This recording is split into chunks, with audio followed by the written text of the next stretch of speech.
Shalom saudara-saudara semua, selamat hari Minggu. Welcome to church. Hari ini tanggal 10 Mei 2020, kembali lagi kita semua berkumpul untuk sama-sama memuji dan memuliakan nama Tuhan. Sebelum kita memulai ibadah hari ini, saya mau ngajak kita baca satu ayat di Yohanes 14 di ayat yang ke-27. Mari kita baca sama-sama Yohanes 14 ayat yang ke-27. Berisi, damai sejahtera kutinggalkan bagimu, damai sejahteraku kuberikan kepadamu. Dan apa yang kuberikan tidak seperti yang diberikan oleh dunia kepadamu. Janganlah gelisah dan gentar hatimu. Saya percaya kata-kata ini sungguh membangun kita semua di saat musim-musim saat ini yang sangat tidak menentu. Jujur pasti ada rasa takut dan gelisah. Tapi Tuhan berjanji damai yang Dia berikan itu lebih dari apapun yang dunia telah berikan. Karena itu janganlah takut dan janganlah gentar. Sebelum kita beribadah, mari kita sama-sama tunduk kepala, kita mau berdoa. Tuhan Yesus, terima kasih atas satu hari Minggu lagi di mana kami masih bisa berkumpul dan memuji, memuliakan nama-Mu saja. Walaupun kami tidak bisa bertemu secara fisik, tapi kami tahu Engkau ada bersama-sama dengan kami, Tuhan. Seperti ayat yang kami baca, kami percaya kami tidak perlu takut dan gelisah. Karena Engkau ada bersama-sama dengan kami. Damai-Mu bersama-sama dengan kami. Walaupun di saat-saat yang tidak menentu, Engkau selalu ada menopang kami. Terima kasih ya Bapa. Karena itu kami sungguh bersyukur punya Allah seperti Engkau ya Tuhan. Kami minta Roh Kudus-Mu untuk memimpin ibadah ini dari awal, pertengahan hingga akhirnya. Tuhan yang tutup bungkus semuanya. Walaupun kami terpisah secara jarak, tapi hati kami tetap satu. Dan kerinduan kami tetap satu, hanya untuk memuji dan memuliakan Engkau saja. Kami percaya ketika kami masuk dalam rumah Tuhan, kami disegarkan kembali, kami dikuatkan kembali, kami di-recharge kembali Tuhan. Terima kasih atas semuanya itu, karena itu kami tidak sabar untuk memuji dan memuliakan Engkau saja. Terima kasih ya Tuhan, beracara dalam ibadah ini dalam nama Tuhan Yesus Kristus kami sudah berdoa. Sama-sama kita katakan amin. Kita mau sembah Tuhan sama-sama. Kita mau katakan, Kau setia Tuhan, Kau setia Tuhan.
bersyukur punya Allah yang setia Tuhan.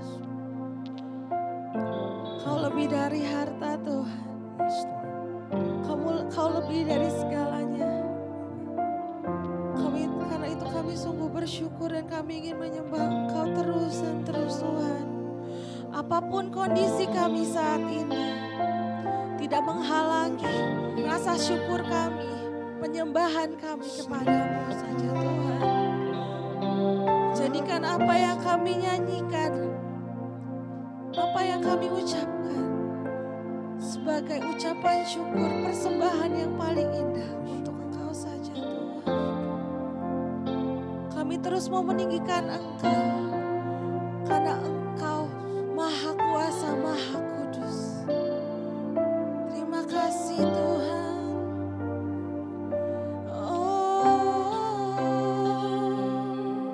Terima kasih Tuhan.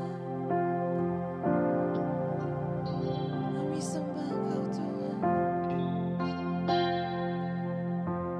Mari kita angkat tabu ini sama-sama, katakan. Allah Roh Kudus,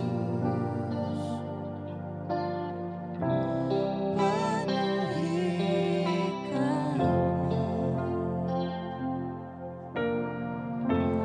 Ku rindu Kau selalu dalam hidupku. Allah Roh Kudus, ubah hatiku,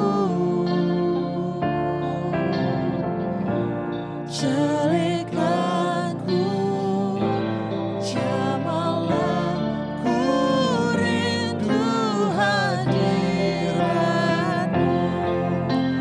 Ku sembah kudus,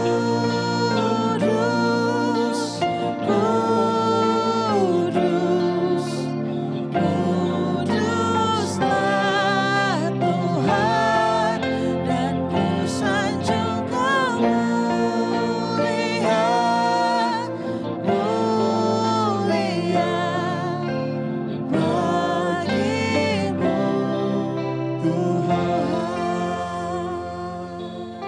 Amin.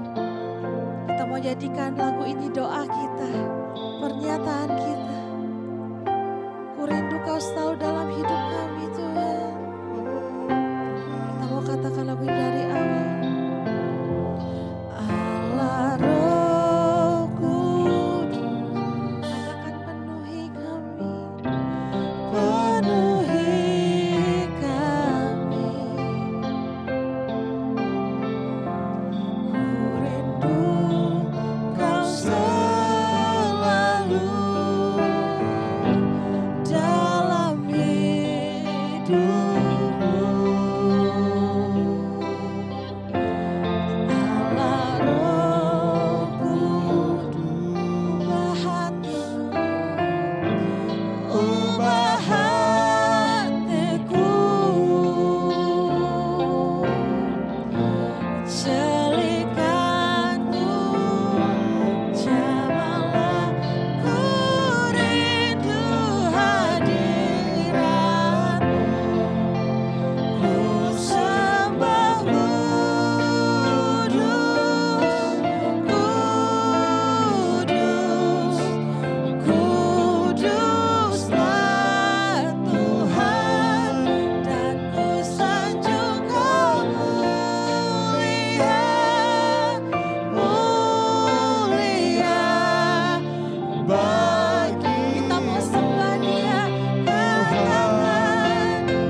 kasih atas hadirat-Mu di tengah-tengah kami ya Bapa.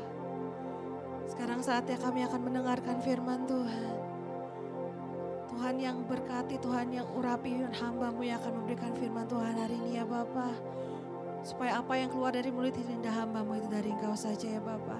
Dan siapkanlah hati kami semua menjadi tanah yang subur, tanah yang lapang Tuhan.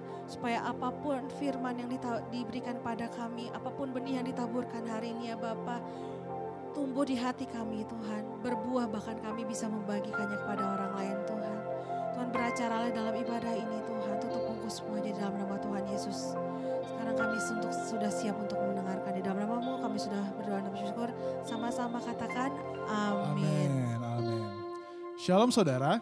Jadi sebelum kita mendengarkan firman Tuhan, ada beberapa pengumuman yang ingin saya sampaikan. Tentunya yang pertama kita terus berdoa untuk virus corona agar bisa benar-benar hilang dari dunia ini, dari Indonesia dan juga di negara-negara lain.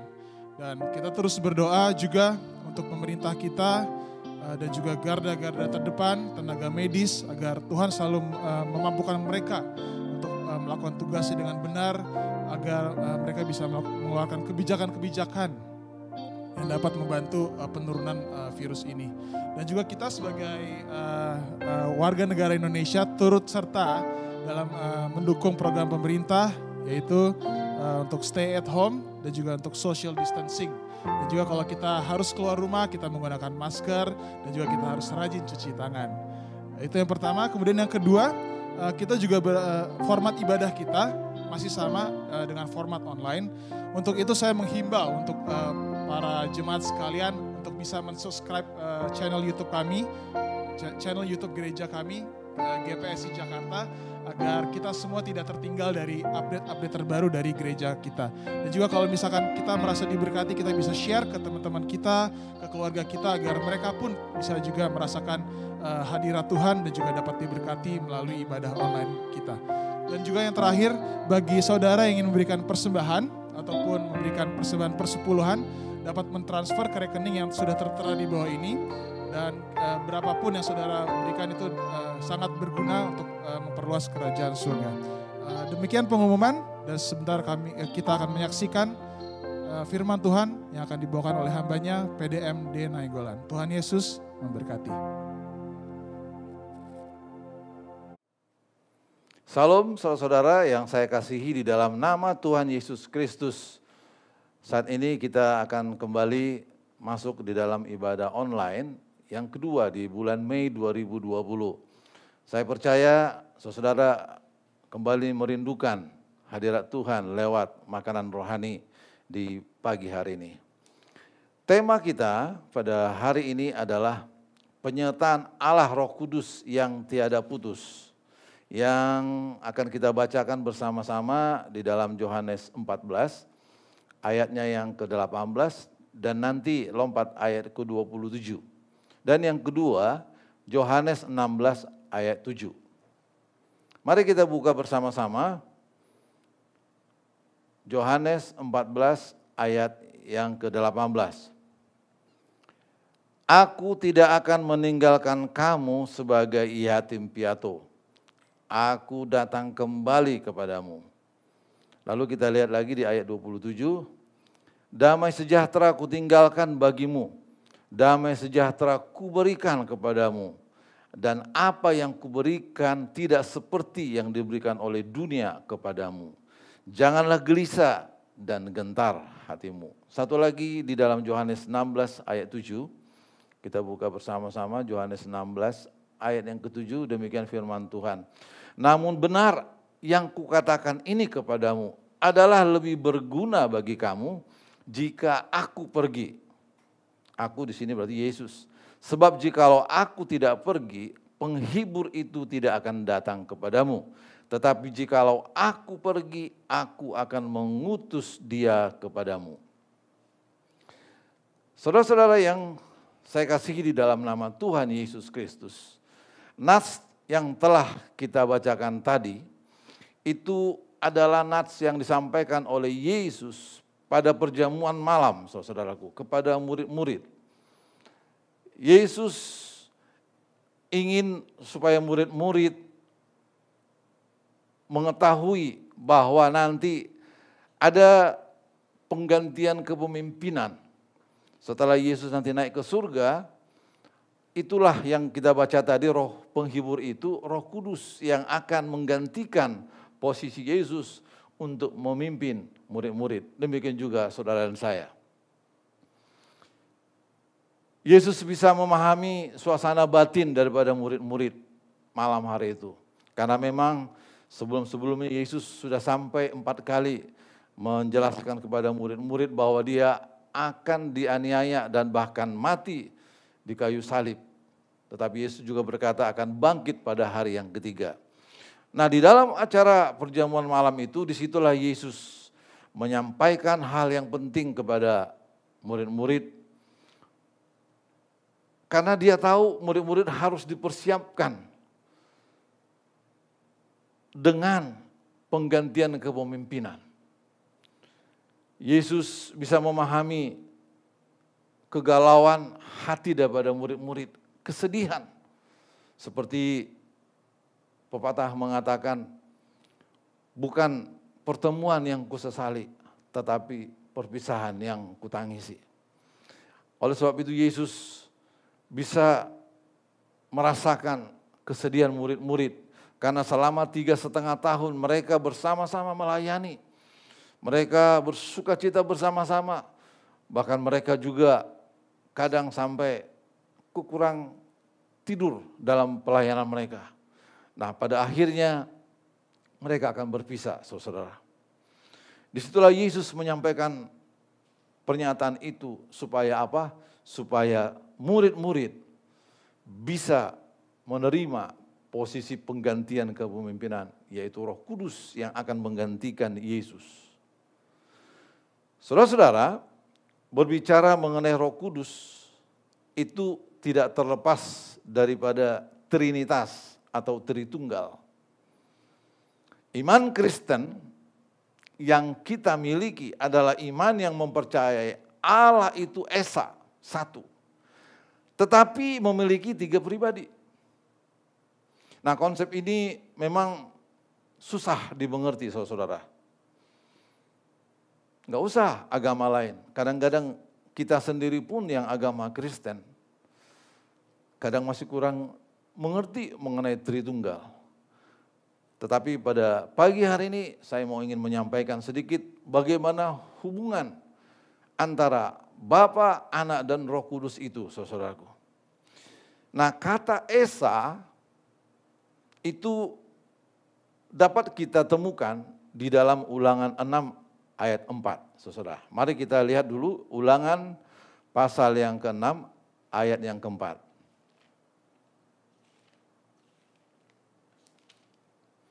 Ulangan 6 ayat yang ke-4.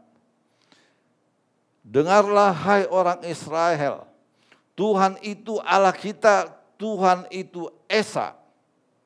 Saya ulang. Dengarlah hai orang Israel, Tuhan itu Allah kita, Tuhan itu Esa. Nah, kata Esa, saudaraku, itu diambil dari bahasa Ibrani. Kita tahu Perjanjian Lama itu bahasa aslinya bahasa Ibrani. Perjanjian Baru bahasa aslinya adalah bahasa Yunani. Nah, kata Esa itu berasal dari kata ECHAD, ECHAD atau EKHAD, EKHAD. Suatu kata yang tidak pernah dipakai dengan maksud satu dalam kesendirian. Atau dengan kata lain, suatu kata yang menyatakan kesatuan yang kompleks atau jamak. Contoh misalnya suatu kesatuan yang memiliki jamak itu misalnya seorang manusia. Manusia adalah kesatuan dari tubuh, pikiran, perasaan, dan roh. Satu keluarga juga merupakan kesatuan daripada seorang ayah, ibu, dan kalau memiliki anak, anak. Dan kalau tidak punya anak adalah keluarga itu ayah dan ibu. Contoh yang ketiga bisa kita ambil mengenai kata pengertian ekad ini atau esa ini atau satu ini adalah suatu pohon. Pohon kesatuan dari akar, batang, cabang, ranting, daun. Bahkan akhirnya kalau ada buah dan buah, saudaraku. Nah, contoh pemakaian kata ekad lainnya itu terdapat di dalam Kejadian 1 ayat 5. Di situ nanti saudara boleh buka yang dikatakan, jadilah petang dan jadilah pagi, itulah hari pertama. Kata pertama itu adalah ekad atau echat. Di kitab lain juga di dalam Kejadian 1 ayat 9 terdapat kata-kata ekad, saudaraku. Sementara untuk menyatakan tunggal, ya, kata yang dipakai adalah yakid. Ya, Y-A-K-H-I-D, yakid. Atau kadang-kadang disebut yakat. Nah, itu satu kesatuan yang mutlak, absolut. Misalnya itu diambil dari kata satu dalam genggaman. Jadi hanya, saja, atau sebatang kara. Itu arti yakid, yaitu tunggal. Nah, jadi bisa kita simpulkan, ekad merujuk kepada kesatuan yang kompleks. Sementara yakid berhubungan dengan kesatuan yang absolut. Nah, kata Tritunggal tadi, itu yang saya sampaikan tadi, itu berasal dari satu atau esa itu adalah kata ekad. Kesatuan yang jamak, saudaraku. Orang berpikir dan banyak menduga, orang Kristen Allahnya 3, Allahnya beranak. No, Allah itu esa. Seperti saya sampaikan tadi, esa di situ adalah kesatuan yang jamak. Iman Kristen kita yang kita pegang itu mempercayai Allah yang esa yang bekerja dalam 3 pribadi. Nah, saya mau coba berikan sedikit pendekatan analogi sejarah, saudaraku ya. Boleh ditampilkan analogi sejarah? Oke, di situ kalau kita lihat, saya membagi diri saya, Deslan Nenggolan, dalam 3 kategori. Misalnya umur 15 tahun, umur 55 tahun, dan kalau Tuhan mengizinkan umur 90 tahun. Di usia 15 tahun, Deslan Nainggolan memiliki pribadi ya, yang mempunyai will, keinginan atau action, thinking, pola pikir, dan emosi. Nah, di dalam kurun usia 15 tahun, pribadi Deslan Nainggolan itu berbeda dengan pribadi Deslan Nainggolan di usia 55 tahun dan 90 tahun. Demikian juga kalau di dalam kelompok, waktu Deslan saya kelompokkan dalam usia 55 tahun, Deslan pribadi memiliki will, action, thinking atau feeling atau emotion yang berbeda dengan pribadi waktu 15 dan 90 tahun. Nah, demikian juga ketika Deslan nanti di umur 90 tahun, dia tetap memiliki will, kehendak, tindakan, thinking, pola pikir, dan perasaan atau emosi yang berbeda dengan usia 15 dan 55 tahun. Apa artinya, saudaraku? Bahwa di usia 15 tahun, Deslan Nainggolan adalah satu pribadi yang utuh. Tetapi pribadi yang utuh dari Deslan Nainggolan pada usia 15 tahun tersebut, itu tidak ada lagi di usia 55 atau 90 tahun. Nah, demikian juga di usia 55, Deslan memiliki pribadi yang berbeda dengan usia pada waktu Deslan umur 15 dan 90 tahun. Kira-kira demikianlah saudaraku. Gambaran mengenai analogi pribadi Deslan ada 3. Tetapi Deslan hanya seorang. Nah, pendekatan itulah yang bisa kita yakini mengenai Tritunggal itu, saudara-saudaraku. Bedanya adalah bahwa Deslan pada usia 15 tahun dengan Deslan usia pada 55 tahun dan Deslan usia nanti 90 tahun, ini nggak bisa komunikasi. Kenapa? Karena saya itu dibatasi oleh ruang dan waktu, atau dalam kata lain sejarah, saudaraku. Tetapi bagi Allah beda.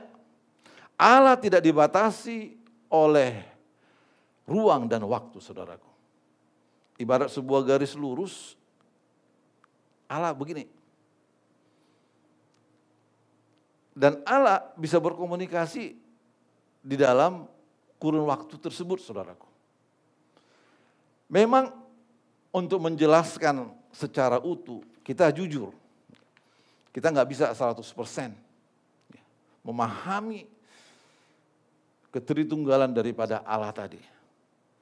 Kita hanya bisa menerima dan mengimani, saudara-saudaraku, apa yang kita percayakan tadi. Memang pendekatan pribadi tadi itu boleh dikatakan pendekatan yang lebih mendekati, saudaraku, mengenai pengertian daripada ketritunggalan tadi atau trinitas, saudaraku. Jadi Allah bukan beranak dan Allah orang Kristen bukan 3, saudaraku, tetap 1, Esa. Namun saudaraku, walaupun akal budi kita tidak bisa mampu memahami 100%, itu bukan menjadi halangan untuk kita boleh menerima iman Allah kita yang bekerja dalam 3 pribadi. Saya ambil contoh misalnya, bahwa di dalam kehidupan kita sehari-hari pun, akal budi kita tidak mengerti 100% cara kerja televisi atau radio atau pesawat terbang. Televisi bisa memancarkan suara yang bagus, gambar yang pas dengan aslinya, saudaraku. Tetapi itu tidak menghalangi kita untuk boleh percaya akan televisi itu. Apalagi misalnya kita naik pesawat terbang ke suatu tempat, kita nggak 100% mengerti bagaimana mekanisme cara pesawat itu terbang. Tetapi kita yakin bahwa pesawat itu bisa membawa kita ke tempat tujuan yang kita terima. Kira-kira demikian, saudaraku. Logika anak atau analogi yang bisa kita pakai bahwa kita bisa menerima Tuhan Allah kita yang bekerja dalam 3 pribadi, saudaraku. Meski akal budi kita tidak mampu 100% memahaminya. Dan saudara tahu, kita hanya bisa diberi pengertian hanya oleh karena anugerah Tuhan. Kita boleh belajar daripada Petrus, ya, bagaimana dia bisa mengenal Yesus waktu Yesus dengan murid-murid berada di Kaisarea di dalam Matius 16 ayat 13 sampai 17. Yesus berkata kepada murid-muridnya, menurut kalian siapakah? Menurut orang siapakah anak manusia itu? Yesus berkata kepada murid-murid. Lalu murid-murid menjawab, ada yang bilang seperti Yeremia, Yohanes, bahkan Elia, saudaraku. Lalu Yesus berkata kepada murid-muridnya, menurut kamu anak manusia itu siapa? Lalu Petrus menjawab, engkau adalah Mesias, dikatakan anak Allah yang hidup. Lalu Yesus berkata kepada Petrus, berbahagialah engkau Petrus, bahwa bukan manusia yang mengatakan kepadamu, tetapi Bapakku yang di surga. Artinya roh Allah yang memberitahukan kepada Petrus. Ini suatu pelajaran bagi saudara dan saya, bahwa untuk memahami Allah itu semata oleh karena anugerah Tuhan. Memang betul kita perlu memakai akal pikiran kita. Tetapi untuk yang lebih jelas, lebih dalam, hanya anugerah Tuhan. Itu sebabnya kalau setiap orang mau ingin menerima Yesus, itu semata. Bukan karena perbuatan baik, tetapi oleh karena anugerah, karena Tuhan mau seseorang itu menjadi anaknya. Tidak ada andil kita di dalam mengenal Tuhan. Ya, 1 Korintus 2 ayat 9 dikatakan, apa yang tidak pernah dilihat oleh mata, apa yang tidak pernah didengar oleh telinga, dan apa yang tidak pernah timbul dalam hati, semuanya diberikan Allah kepada orang yang mengasihi Dia. Jadi saudaraku, intinya adalah mengenal Allah, mengenal Roh Kudus, mengenal Yesus sebagai anak Allah, itu adalah konsep iman Kristen yang kita pegang, saudaraku. Kita bersyukur, minimal kita bisa lebih mengenal Allah itu siapa dengan kehadiran Yesus di tengah bumi ini yang pernah datang dibanding dengan agama lain, saudaraku. Kita bersyukur bahwa Yesus berkata, akulah Bapa itu, aku dan Bapa satu. Kita perlu bersyukur saudara-saudaraku bahwa kita memiliki iman yang lebih bisa mengenal Allah itu. Maka Paulus berkata di dalam 1 Korintus 13 ayat 12, apa dikatakan? Coba kita buka saudaraku. 1 Korintus 13 ayat 12. Demikian firman Tuhan saudaraku. Karena sekarang kita melihat dalam cermin suatu gambaran yang samar-samar. Tetapi nanti kita akan melihat muka dengan muka.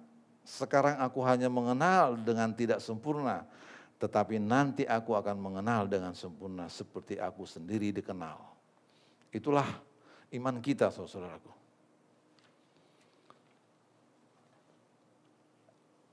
Kita kembali ke awal yang tadi, saudaraku, bahwa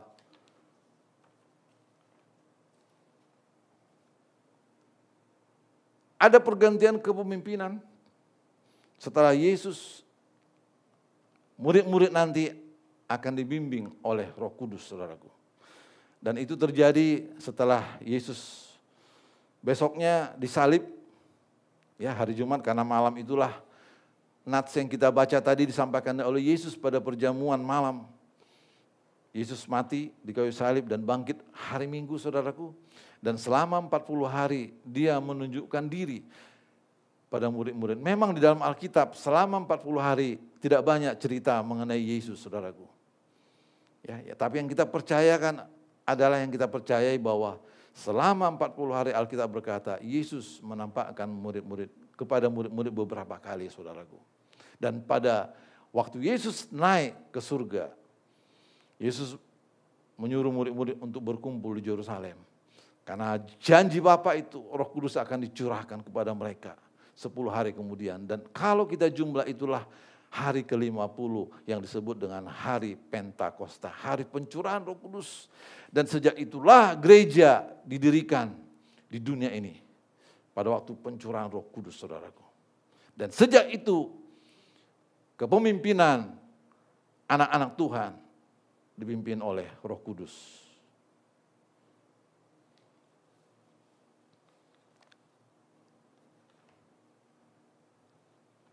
Nah, saudaraku, sekarang kita akan masuk kepada bahwa Roh Kudus itu adalah satu pribadi daripada Allah. Nah, mengapa dia dikatakan pribadi? Karena memiliki pikiran atau mind. Coba kita buka di dalam Roma 8 ayat 27. Roma 8 ayat yang ke-27.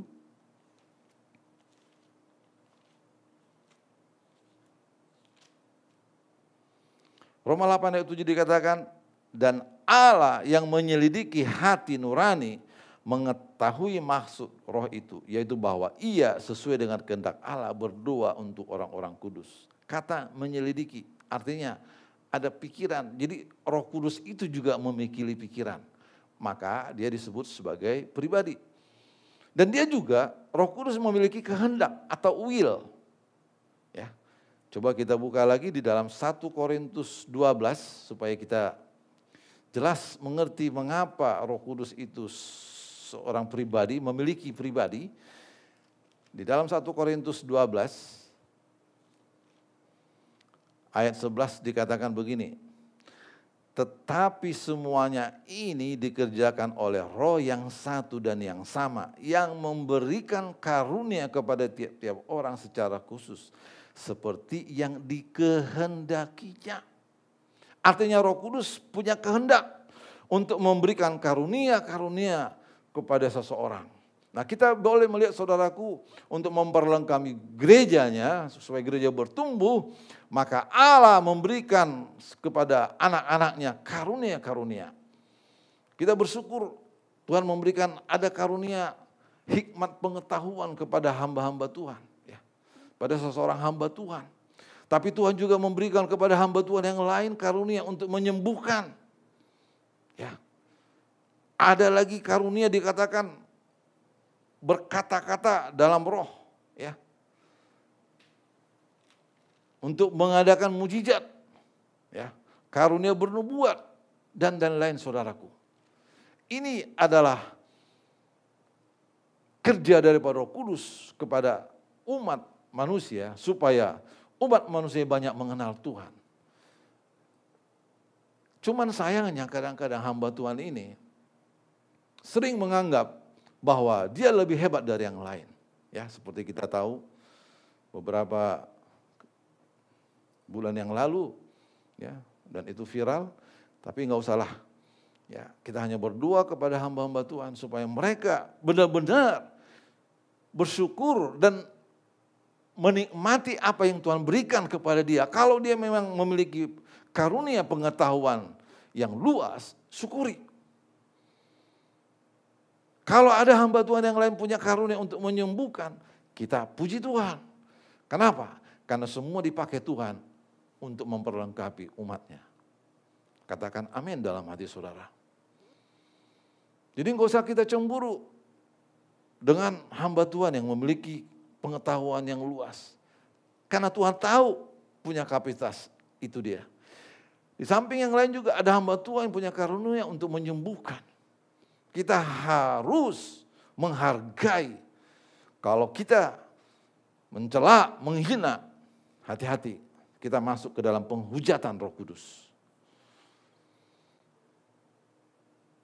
Dari mimbar yang saya sampaikan supaya kita anak-anak Tuhan tidak boleh mengusik hamba-hamba Tuhan.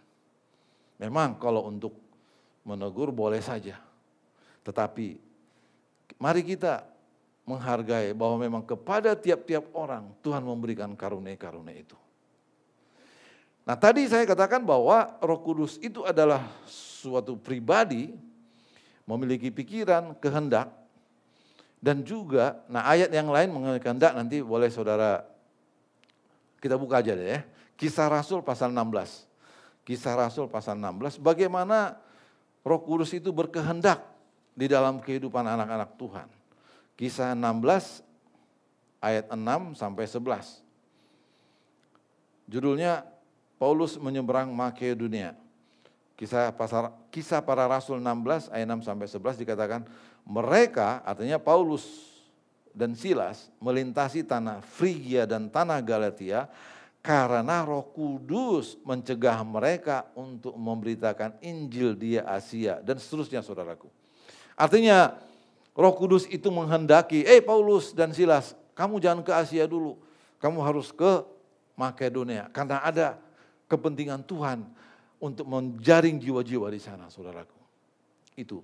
Dan yang ketiga, sebagai pribadi, Roh Kudus juga memiliki emosi atau perasaan. Ya, Roh Kudus bisa dapat mengasihi, dia dapat diduka citakan. Mari kita lihat dulu ayatnya bahwa Roh Kudus mengasihi. Roma pasal 15 ayat 30. Roma pasal 15 ayatnya yang ke-30. Roma pasal 15 ayatnya yang ke-30. Demikian firman Tuhan. Tetapi demi Kristus Tuhan kita dan demi kasih Roh, aku menasihatkan kamu saudara-saudara untuk bergumul bersama-sama dengan aku dalam doa kepada Allah untuk aku. Demi kasih Roh, artinya Roh itu memiliki kasih saudaraku. Seperti Bapa juga memiliki kasih, anak juga memiliki kasih. Dan dia juga saudaraku, Roh Kudus itu dapat diduka citakan. Mari kita buka Efesus 4 ayat 30. Artinya Roh Kudus bisa juga berduka saudaraku. Ya. Efesus 4 ayat 30. Apa dikatakan? Dan janganlah kamu mendukakan Roh Kudus Allah yang telah memeteraikan kamu menjelang hari penyelamatan. Artinya saudaraku, kita setelah menerima Yesus, mari kita menghormati Roh Kudus saudaraku, yang Tuhan sudah berikan di dalam hati kita. Kita jangan sekali-sekali mendukakan dia lewat kelakuan kita saudaraku, yang telah ditebus oleh Tuhan. Itu bisa mendukakan Roh Kudus. Nah bukti daripada Roh Kudus adalah suatu pribadi Allah, dia juga bisa berinteraksi dengan manusia. Dengan apa? Mengajar. Yohanes 14 ayat 26. Ya. Lalu dia juga bisa memberi kesaksian. Itu bisa kita lihat nanti saudaraku di Yohanes 15 ayat 26 dan Roma 8 ayat 16. Roh Kudus juga bisa membimbing saudaraku. Roma 8 ayat 14. Dan dia juga bisa meninggalkan manusia. Itu tertulis di dalam Kejadian 6 ayat 3 saudaraku ya. Nah, dulu namanya Roh Allah. Ya. Seperti saya katakan tadi, sebetulnya itu satu mereka, Esa. Nah dulu Roh Allah. Nah di postmodern ini aja atau zaman akhir ini aja, istilahnya Roh Kudus saudaraku. Ya. Dia juga bisa meninggalkan manusia saudaraku. Dan itu bisa kita lihat bagaimana Raja Saul saudaraku. Pada waktu dia diangkat menjadi raja lewat Nabi Samuel, maka Roh Tuhan hinggap bagi Raja Saul. Itu tertulis di dalam 1 Samuel 28 ayat 16. Dan di dalam 1 Samuel 10 ayat 10 dikatakan Tuhan meninggalkan. Tuhan dalam arti itu adalah Roh Tuhan meninggalkan Saul, saudaraku. Roh Kudus juga bisa berinteraksi dengan manusia dengan memerintah dan mengarahkan manusia tersebut. Kalau ini bolehlah kita buka saudaraku supaya ada variasinya di Kisah Para Rasul ayat 8 sampai 29, Kisah Para Rasul 8 ayat 29, Kisah Para Rasul 8 ayat 29, bagaimana Filipus waktu melayani sida-sida dari Ethiopia, saudaraku. Kisah Para Rasul 8 ayatnya yang ke-29. Begini firman Tuhan. Lalu kata Roh kepada Filipus, pergilah ke situ dan dekatilah kereta itu. Artinya Roh Kudus mengarahkan Filipus, saudaraku. Ya. Demikian juga nanti saudara boleh baca di Kisah Para Rasul 10 ayat 19 sampai 21 bagaimana Petrus diarahkan oleh Tuhan untuk memenangkan jiwa Kornelius, saudaraku, perwira itu, saudaraku. Demikian juga Roh Kudus itu bisa berinteraksi dengan manusia dengan melakukan keajaiban-keajaiban atau mujizat, saudaraku.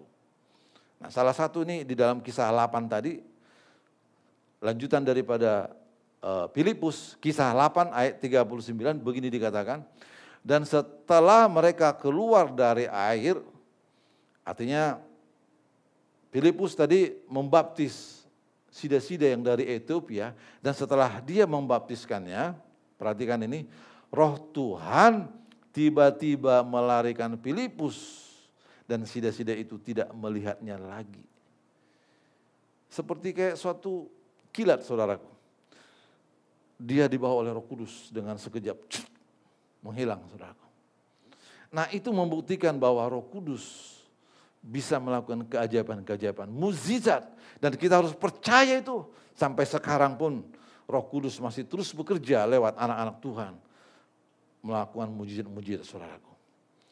Dan dia juga sebagai pribadi yang bisa berinteraksi, dia bisa memanggil, memilih dan mengutus murid-murid.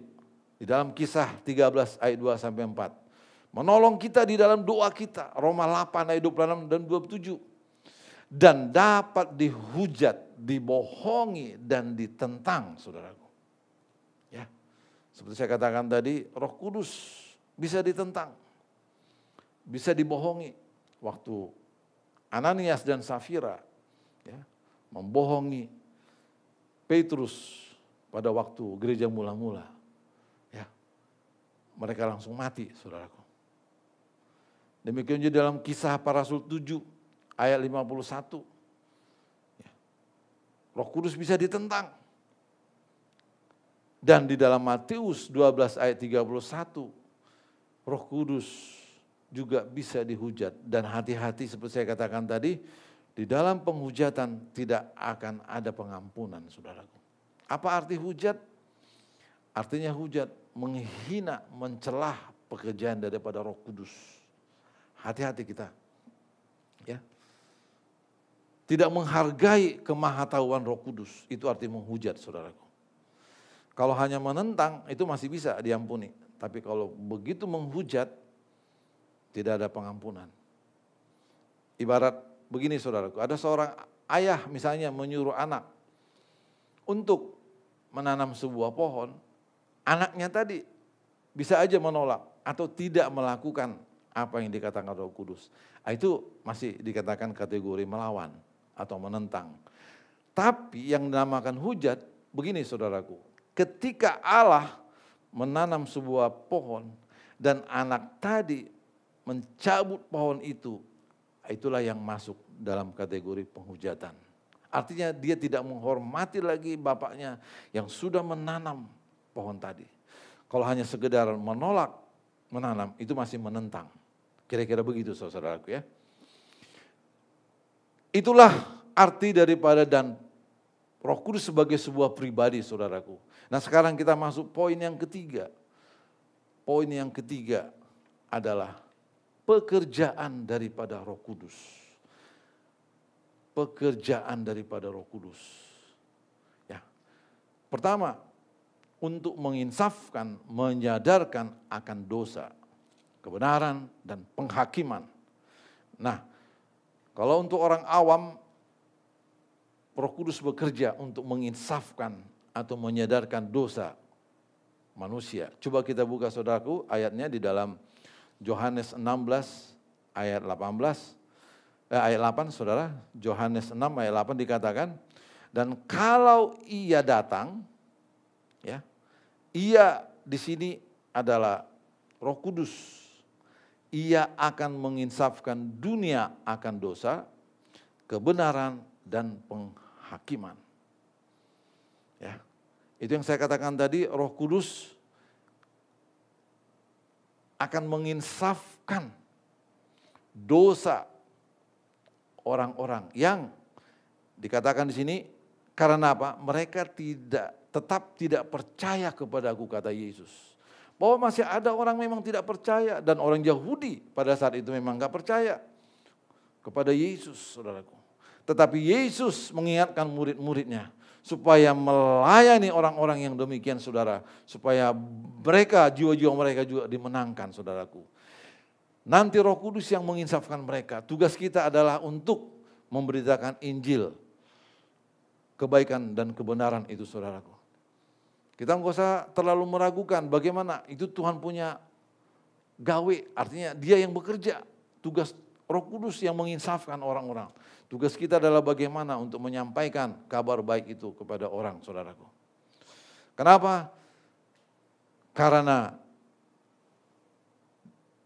di dalam Kisah Para Rasul 4 ayat 12 dikatakan bahwa sebab di bawah kolong langit ini tidak ada nama lain yang kepada manusia diberikan kita bisa diselamatkan, saudaraku. Ya. Coba kita buka Kisah 4 ayat 12. Kisah Para Rasul 4 ayat 12 dikatakan, dan keselamatan tidak ada di dalam siapapun juga selain di dalam Dia, yaitu Yesus. Sebab di bawah kolong langit ini tidak ada nama lain yang diberikan kepada manusia yang olehnya kita dapat diselamatkan. Jadi keselamatan itu hanya bisa diperoleh di dalam nama Yesus Kristus. Dan itulah yang disampaikan kepada Thomas pada waktu Thomas mengatakan, kami nggak tahu kemana engkau pergi, Yesus. Yesus berkata di dalam Yohanes 14 ayat 6, Aku adalah jalan, ya, kehidupan. Coba kita buka, saudaraku, Yohanes 14 ayat 6. Yohanes 14 ayat 6 dikatakan, Akulah jalan dan kebenaran dan hidup. Tidak ada seorang pun yang datang kepada Bapa kalau tidak melalui Aku. Nah, ini tugas daripada Roh Kudus, saudaraku, untuk menginsafkan orang lewat pemberitaan Injil.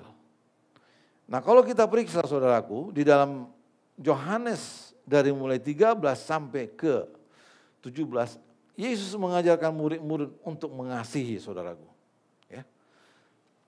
Artinya apa, saudaraku? Bahwa orang yang telah mengikuti Yesus harus mengingat untuk mengasihi orang lain. Dan itu tertulis dalam Yohanes 15 ayat 16 sampai 17. Yohanes 15 ayat 16 sampai 17 dikatakan, bukan kamu yang memilih aku, tetapi akulah yang memilih kamu dan aku telah menetapkan kamu supaya kamu pergi.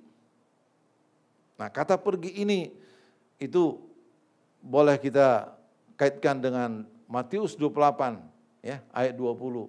Pergilah ke seluruh bumi, beritakanlah Injil dan baptislah mereka dalam nama Bapa, Anak dan Roh Kudus, dan ketahuilah, dikatakan Yesus, aku menyertai kamu sampai selama-lamanya. Dan di dalam ayat 17 dikatakan, inilah perintahku, Yohanes 15 tadi ayat 17, inilah perintahku kepadamu, kasihilah seorang akan yang lain. Artinya saudara dan saya, Yesus menghendaki supaya kita mengasihi jiwa-jiwa yang belum selamat, saudaraku. Untuk memperkenalkan Yesus kepada mereka, karena keselamatan hanya ada di dalam Yesus, saudaraku. Kalau Yesus belum datang ke dalam dunia ini yang kedua kali, itu menunjukkan kasih-Nya kepada saudara dan saya. Ya. Karena masih banyak jiwa yang harus dimenangkan, saudaraku. Nah, poin dari pertama tadi apa? Untuk menginsafkan, menyadarkan ya akan dosa, akan kebenaran, dikatakan. Apa itu akan kebenaran? Yesus mengatakan di dalam Yohanes 16 ayat 8 tadi, kita lihat. Kebenaran apa? Ini dia. Akan kebenaran karena aku pergi kepada Bapa dan kamu tidak melihat aku lagi. Nah, artinya saudaraku bahwa di dalam ayat-ayat lain, waktu Yesus telah bangkit, Dia dikatakan kembali ke Bapa. Nah, supaya kita bisa mengerti, maka di dalam Alkitab dikatakan dia kembali ke Bapa dan duduk di sebelah apa? Kanan. Nah, apa artinya saudara tuh untuk mengatakan di sebelah kanan bahwa istilah kanan itu ya itu menunjukkan ya di dalam konteks Yahudi itu adalah kekuatan saudaraku, kekuasaan dan kemuliaan ya itu arti kata kanan itu.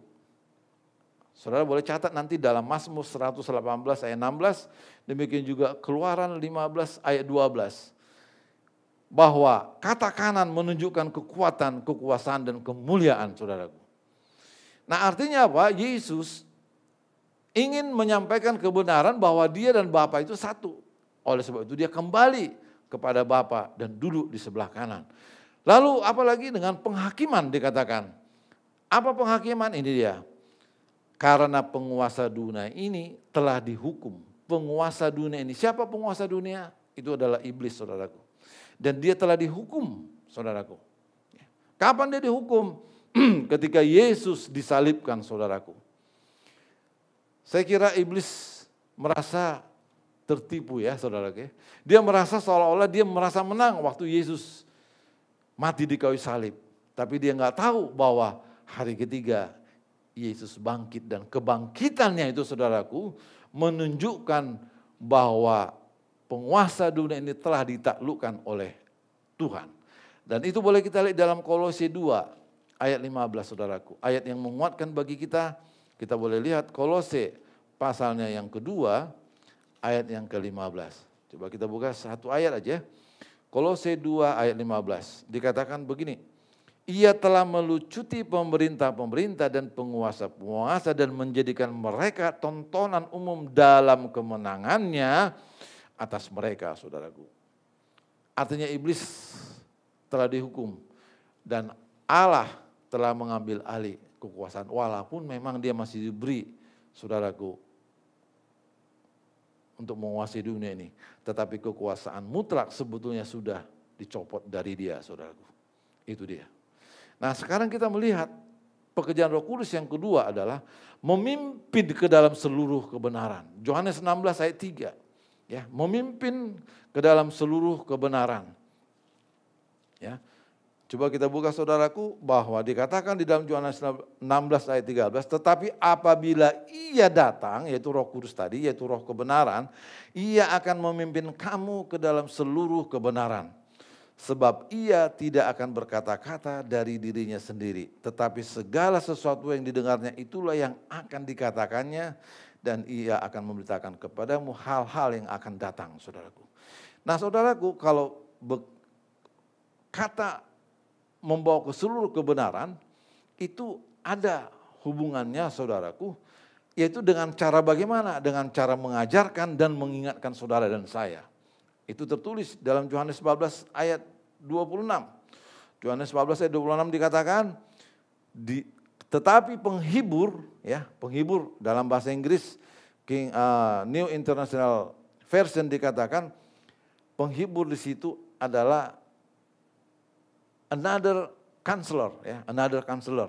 Tapi kalau di dalam King James itu another comforter, ya comforter, artinya yang aman, saudaraku. Ya, yang membuat kita nyaman. Nah, tetapi penghibur yaitu Roh Kudus yang akan diutus oleh Bapa ke dalam namaku, dialah yang akan mengajarkan segala sesuatu kepadamu dan akan mengingatkan kamu akan semua yang telah kukatakan kepadamu. Artinya apa saudaraku? Bahwa Roh Kudus akan membawa saudara dan saya kepada seluruh kebenaran dengan cara apa? Dengan cara mengajar. Bagaimana Roh Kudus mengajar? Ini saudaraku, melalui Alkitab. Hanya dengan membaca Alkitablah kita boleh diajarkan oleh Roh Kudus, saudaraku. Saudara tahu, Alkitab ini hanya sebuah cerita biasa. Kalau Roh Kudus tidak menyingkapkan, saudaraku. Seperti buku biasa lah. Tetapi kalau Roh Kudus menyingkapkannya, maka Alkitab ini sangat berkuasa, saudaraku. Coba kita lihat di dalam Mazmur 119, apa kata Daud saudaraku? Mazmur 119, tinggal sedikit lagi waktu kita ya. Mazmur 119 ayatnya yang ke-130, demikian. bila tersingkap, firman-firman-Mu itu memberi terang, memberi pengertian kepada orang-orang bodoh. Disinilah campur tangan Roh Kudus, saudaraku, di dalam pembacaan firman, dalam pembacaan Alkitab. Kalau kita bergantung dan berharap merindukan Tuhan, maka Roh Kudus campur tangan dan Dia akan menyingkapkan setiap ayat bagi saudara dan saya. Nah, kita lanjut lagi. Apa fungsi daripada Roh Kudus? Yaitu memberitahu hal-hal yang akan datang. Tadi sudah kita baca, saudaraku, di dalam Yohanes 16 ayat 13 tadi. Dan Ia, yaitu Roh Kudus, Parakletos, ya, akan memberitakan kepadamu hal-hal yang akan datang. Dengarkan saya baik-baik, saudaraku. Roh Kudus selalu up to date pada zaman. Ya. Zaman dulu, zaman sekarang, dan zaman apa ini. Dan zaman yang akan datang, Roh Kudus akan selalu memberikan pencerahan kepada anak-anak Tuhan yang berkenan bagi Dia. Jadi enggak usah takut apa yang akan terjadi ke depan, saudaraku. Kalaupun ada aniaya, antikris, ya, yang banyak orang sekarang mencampur adukkan, saudaraku. Kita enggak perlu takut, saudaraku. Ya. Kenapa? Karena Roh Kudus selalu memberikan informasi, jalan, memberitahukan hal-hal yang akan terjadi kepada saudara dan saya. Sehingga kita bisa melakukan apa yang harus kita lakukan ke depan, saudaraku. Nah, yang keempat, saudaraku, tugas Roh Kudus adalah menyertai umat Tuhan sampai selama-lamanya. Wah, wonderful, saudaraku, ya. Menyertai umat Tuhan sampai selama-lamanya. Kita lihat tadi, Yohanes 14 ayat 16 tadi. Aku akan meminta kepada Bapa dan Ia akan memberikan kepadamu seorang penolong yang lain supaya Ia menyertai kamu selama-lamanya, saudaraku. Dan ini ada kaitannya juga di dalam Great Command, ya. Perintah agung, Matius 28 ayat 20. Ya. Pergilah, beritakanlah Injil ke seluruh bumi dan baptislah mereka dalam nama Bapa, Anak dan Roh Kudus, dan ketahuilah, Yesus katakan, aku akan menyertai kamu sampai kesudahan zaman. Nah, saudaraku, sebelum saya akhiri, kita lihat ini ada sebuah kesaksian yang sangat indah.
pagi Bapak Ibu yang dikasih Tuhan.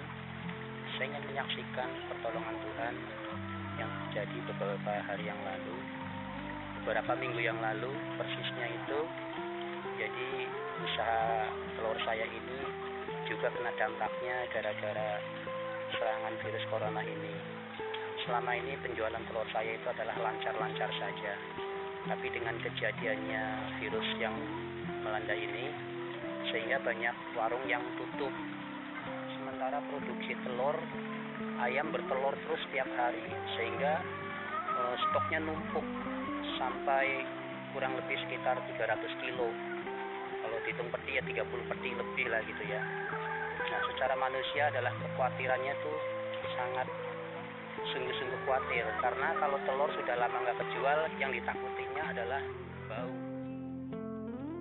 Satu-satunya jalan yang saya lakukan ya cuma minta pertolongan Tuhan, karena sudah keliling-keliling ke warung-warung, tanya warung sana stoknya masih ada, warung sini stoknya masih penuh, bahkan ada warung yang juga malah saya mau nawarkan telur, malah dia juga mau nawarin ke saya gitu, karena dia sudah saking banyaknya telur, seolah telurnya mau dibalikin gitu kan. Nah pokoknya rasa kekhawatiran terus melanda, bahkan bisa sampai nggak bisa tidur gitu ya, mikirin telur yang pada numpuk gitu kan. Sementara pakan jalan terus, jadi ayam kan nggak bisa di stop untuk makan. Sementara dia bertelur juga bertelur terus, nggak bisa dia di stop untuk tidak bertelur. Tapi penjualannya mandek. Yang anehnya itu setelah saya berdoa pagi-pagi, yang setiap pagi saya adain sate, satu teduh. Di saat-saat kepepet seperti itu, ya satu-satunya jalan saya minta tolong Tuhan, gimana ini Tuhan, stoknya sudah numpuk. Yang tanpa diduga, tanpa dipikirkan oleh pikiran saya, justru order itu datang dari Jakarta. Anehnya saudara, teman saya yang order itu dari Jakarta bukan tukang sembako, bukan tukang jual telur ya. Dia adalah orang mebel yang dulu sama-sama kerja sama saya di Jakarta. Tiba-tiba dia menghubungin saya, dia bilang, Mas Andri, saya butuh telur sekian kilo katanya. Dia bilang sampai 300 kilo katanya. Saya bilang, bercanda Mas? Iya benar, untuk apa? Nah kebetulan dia punya teman di Jakarta itu sedang mengadakan bakti sosial untuk ya pemberian itu apa namanya, kepada masyarakat ya, kepada karyawannya gitu terutama. Jadi yang dia order itu bukan telur saja, bahkan sama beras ya saudara. Dia langsung pesan telur, tadinya saya pikir dia bercanda, nggak taunya benar. Saya bilang, telur harganya berapa? Ya saya bilang harganya 24 di Jawa gitu. Beras harganya berapa? Ya saya bilang kalau beras 10.000. Langsung dia pesen berasnya 1 ton, telurnya 300 kilo.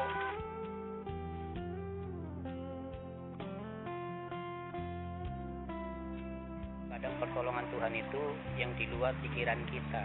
Jadi yang pesen justru malahan orang yang jualan mebel, beli telur sama beli beras, sehingga dalam tempo yang sesingkat-singkatnya telur saya yang tadinya numpuk sekarang sudah terjual. Itu fase pertama ya. Jadi telur habis dalam sekejap dibeli sama tukang mebel. Jadi kan betul-betul nggak masuk akal, tapi ya itulah kerjaan Tuhan yang terkadang nggak masuk akal bagi manusia, tapi tidak mustahil bagi Tuhan.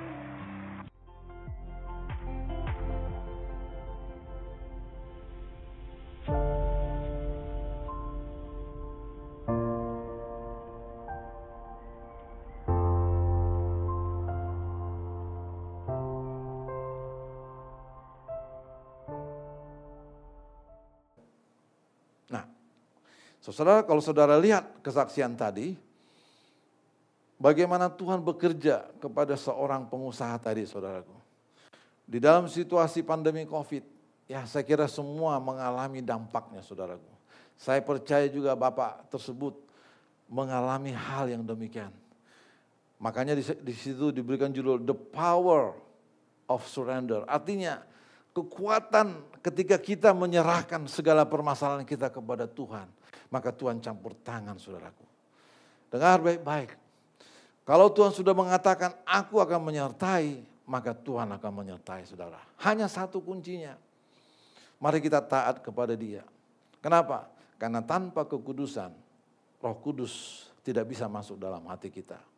Berikan Roh Kudus leluasa dalam hati saudara dan saya. Sama seperti kita. Kalau kita pergi ke rumah orang, ya kita pasti ada rasa segan, saudaraku.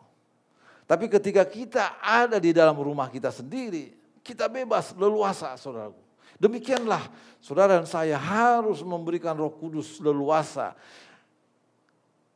Tubuh kita ini sebagai rumahnya. Dan memang itulah firman Tuhan katakan. Sebab tubuhmu adalah bait Allah.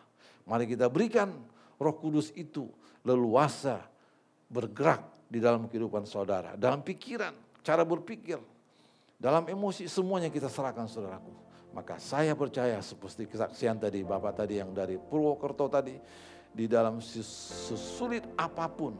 Nah tapi perhatikan juga saudaraku, bukan berarti kalau kita anak Tuhan ada masalah, kita nggak kena. No, kita juga ada di dalam masalah itu. Tetapi ketika masalah itu datang, disitulah Tuhan menunjukkan kekuasaannya kepada saudara dan saya. Maka kita boleh berkata, puji Tuhan, Allah yang Maha Kuasa. Kenapa? Karena memang saudara merasakan Kalau saudara tidak merasakan, bagaimana saudara ngomong Allah Maha Kuasa? Nggak mungkin. Tetapi kesaksian tadi, lewat kesaksian tadi, biarlah saudara dan saya diberkati, memberikan penyerahan saudara yang total kepada Tuhan. Karena Tuhan akan memberkati saudara dan saya. Amin. Mari kita berdoa. Bapa di dalam Tuhan Yesus Kristus, pagi hari ini Tuhan, kami telah mendengarkan firman-Mu yang mengajar kami untuk mengandalkan Roh Kudus, dan Roh Kudus menyertai kami sampai tiada putus, saudaraku. Engkau yang memimpin kami pada zaman dulu, zaman Yesus, dan zaman sekarang Tuhan. Engkau hadir, Engkau Allah yang dulu, yang menampakkan diri kepada Musa, pada Abraham. Engkau juga yang menampakkan diri kepada Paulus, kepada kami Tuhan di akhir zaman ini. Engkau tidak diatur oleh ruang dan waktu. Terima kasih Tuhan, pada pagi hari ini kami boleh belajar bahwa kami menyadari bahwa inilah era Roh Kudus, dan kami perlu menghormati Roh Kudus sebagai pribadi Allah yang ketiga. Terima kasih Tuhan buat penyertaan Tuhan.